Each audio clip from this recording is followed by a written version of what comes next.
Assalamualaikum warahmatullahi wabarakatuh. Perkenalkan, nama saya Herman Permana. Nomor induk mahasiswa 230101020128. Di sini saya akan mempresentasikan tugas ujian akhir semester mata kuliah Estetika Humanisme. Di sini saya mengambil topik seni dan gaya kepemimpinan. Seni dan gaya kepemimpinan adalah topik yang luas dan mencakup berbagai pendekatan untuk mengarahkan dan memotivasi orang. Kepemimpinan bukan hanya soal posisi atau jabatan, tetapi juga tentang kemampuan untuk mempengaruhi, membimbing, dan menginspirasi orang lain. Mari kita jelajahi beberapa aspek penting dari seni dan gaya kepemimpinan. Yang pertama, definisi kepemimpinan. Kepemimpinan adalah kemampuan untuk mempengaruhi, memotivasi, membimbing orang atau kelompok menuju pencapaian tujuan tertentu. Kepemimpinan melibatkan penggunaan keterampilan interpersonal, komunikasi, pengambilan keputusan, dan visi untuk memfasilitasi perubahan dan mendorong tindakan.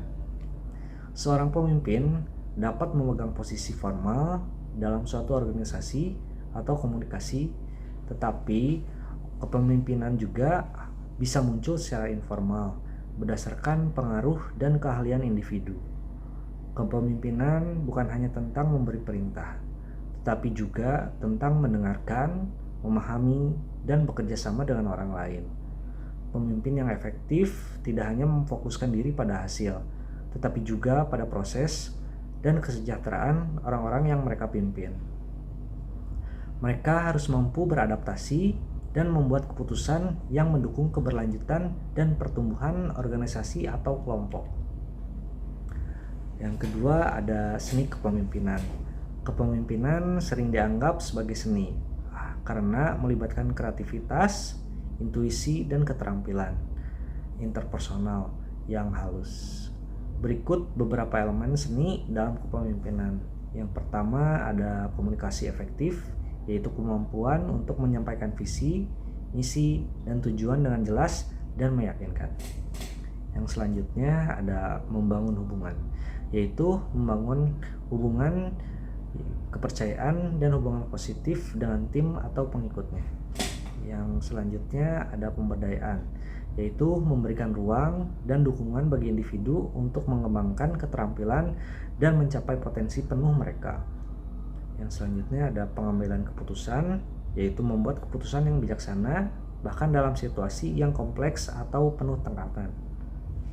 Yang selanjutnya ada inspirasi dan motivasi, menginspirasi orang lain untuk mencapai tujuan bersama melalui visi dan contoh pribadi. Yang ketiga ada gaya kepemimpinan. Gaya kepemimpinan mengacu pada cara seseorang pemimpin berinteraksi dengan tim mereka dan bagaimana mereka mempengaruhi, memotivasi, dan memandu orang lain. Berikut beberapa gaya kepemimpinan yang umum, yaitu yang pertama ada kepemimpinan transformasional, yaitu menginspirasi dan memotivasi pengikut untuk mencapai lebih dari yang mereka kira mungkin. Pemimpin ini berfokus pada perubahan positif dan pengembangan pribadi. Yang selanjutnya ada kepemimpinan transaksional, yaitu berfokus pada pertukaran yang jelas antara pemimpin dan pengikut. Pemimpin ini menetapkan harapan dan memberikan imbalan atau hukuman berdasarkan kinerja. Kepemimpinan autokratis, yaitu pemimpin mengambil keputusan sendiri tanpa banyak input dari anggota lain. Gaya ini sering digunakan dalam situasi yang memerlukan keputusan cepat. Yang selanjutnya kepemimpinan demokratis atau partisipatif, yaitu pemimpin melibatkan anggota tim dalam proses pengambilan keputusan. Gaya ini mendorong kolaborasi dan input dari semua anggota. Yang selanjutnya ada kepemimpinan laissez-faire, yaitu pemimpin memberikan kebebasan penuh kepada anggota tim untuk mengambil keputusan. Pemimpin ini menyediakan sedikit arahan atau supervisi.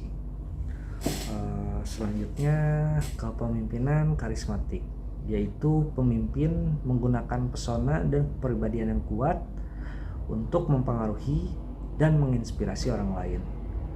Mereka seringkali memiliki visi yang menarik dan kemampuan untuk membuat orang lain bersemangat mengikuti mereka. Selanjutnya ada pentingnya poin nomor 4, ada pentingnya konteks dalam kepemimpinan. Konteks dalam kepemimpinan adalah elemen yang sangat penting karena membantu pemimpin memahami dan merespon situasi dengan cara yang paling efektif. Berikut adalah beberapa alasan mengapa konteks sangat penting dalam kepemimpinan. Yang pertama, pengambilan keputusan yang tepat, yaitu memahami konteks membantu pemimpin membuat keputusan yang lebih tepat. Konteks mencakup pemahaman tentang lingkungan, situasi budaya, dan kebutuhan organisasi yang semuanya mempengaruhi cara keputusan diambil dan diimplementasikan. Yang selanjutnya ada fleksibilitas dan adaptabilitas. Setiap situasi dan organisasi memiliki tantangan dan dinamika yang unik. Pemimpin yang paham konteks dapat lebih fleksibel dan adaptif.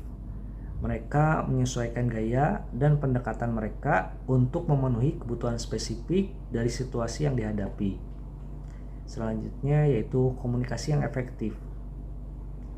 Pemahaman yang baik tentang konteks memungkinkan pemimpin untuk berkomunikasi dengan lebih efektif. Mereka dapat menyesuaikan pesan dan cara penyampaian agar sesuai dengan audiens, sehingga meningkatkan pemahaman dan penerimaan. Selanjutnya, kepemimpinan yang responsif, yaitu dalam situasi yang berubah dengan cepat, seperti krisis atau perubahan pasar, pemahaman konteks memungkinkan pemimpin untuk merespon dengan cepat dan tepat. Mereka dapat mengidentifikasi resiko dan peluang dengan lebih baik serta mengambil tindakan yang diperlukan. Selanjutnya, membangun kepercayaan dan hubungan. Pemimpin yang memahami konteks budaya dan organisasi dapat lebih baik dalam membangun hubungan yang kuat dan saling percaya dengan anggota tim dan pemangku kepentingan lainnya. Mereka menunjukkan empati dan pengertian yang penting untuk membangun ikatan dan kepercayaan. Yang selanjutnya, menetapkan visi dan arah yang jelas. Dengan memahami konteks, pemimpin dapat menetapkan visi dan strategi yang relevan dan realistis. Mereka dapat mengidentifikasi tujuan yang sesuai dengan kondisi saat ini dan mengarahkan tim menuju pencapaian tujuan tersebut. Selanjutnya, poin nomor 5 yaitu pengembangan keterampilan kepemimpinan. Keterampilan kepemimpinan dapat dipelajari dan dikembangkan. Beberapa cara untuk meningkatkan keterampilan pemimpin meliputi pendidikan dan pelatihan, yaitu mengikuti kursus atau workshop kepemimpinan untuk mempelajari teori dan praktik terbaru. Selanjutnya, mentoring dan coaching, yaitu mencari bimbingan dari pemimpin yang lebih berpengalaman atau profesional. Selanjutnya, pengalaman praktis, yaitu mengambil peran kepemimpinan dalam proyek atau organisasi untuk mempraktikkan keterampilan yang telah dipelajari. Selanjutnya, refleksi diri, melakukan introspeksi terhadap gaya kepemimpinan sendiri dan mencari cara untuk memperbaikinya. Selanjutnya, etika dalam kepemimpinan. Etika dalam kepemimpinan merujuk pada prinsip-prinsip moral dan nilai-nilai yang membimbing perilaku dan keputusan seorang pemimpin. Kepemimpinan yang etis tidak hanya penting untuk menciptakan lingkungan kerja yang sehat dan positif, tetapi juga untuk membangun kepercayaan, kredibilitas, dan reputasi yang baik. Berikut adalah beberapa aspek penting dari etika dalam kepemimpinan. Yang pertama ada integritas, yaitu pemimpin yang etis mempraktikkan integritas dengan bertindak secara jujur dan konsisten dengan nilai-nilai moral mereka. Mereka tidak hanya berbicara tentang apa yang benar, tetapi juga menjalankan tindakan yang mencerminkan komitmen mereka terhadap nilai-nilai tersebut. Yang berikutnya ada keadilan. Pemimpin etis berusaha untuk bersikap adil dalam semua interaksi dan keputusan. Mereka memastikan bahwa semua anggota tim diperlakukan dengan adil, tanpa diskriminasi atau pilih kasih, dan bahwa setiap orang memiliki kesempatan yang sama untuk sukses. Selanjutnya ada tanggung jawab. Pemimpin yang etis bertanggung jawab atas tindakan dan keputusan mereka, serta dampaknya terhadap orang lain dan organisasi. Mereka tidak menghindari tanggung jawab dan siap untuk mengakui kesalahan, serta mengambil langkah-langkah untuk memperbaikinya. Selanjutnya, transparansi. Pemimpin etis bersikap terbuka dan jujur dalam berkomunikasi mereka. Mereka memberikan informasi yang diperlukan kepada anggota tim dan pemangku kepentingan lainnya secara jelas dan tepat waktu, serta tidak menyembunyikan informasi yang penting. Selanjutnya, menghormati orang lain, yaitu kepemimpinan etis melibatkan rasa hormat terhadap hak, martabat, dan nilai-nilai orang lain.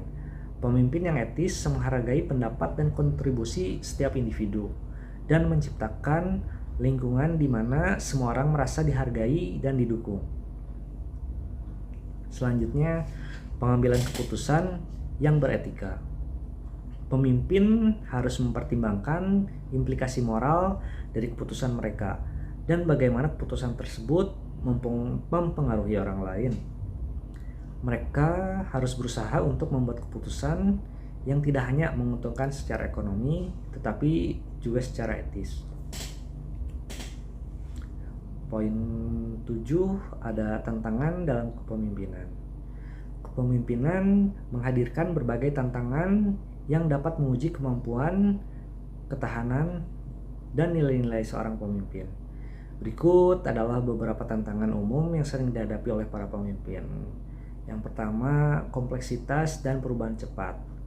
Dunia bisnis dan organisasi seringkali berubah dengan cepat, dipengaruhi oleh teknologi, regulasi, dan dinamika pasar.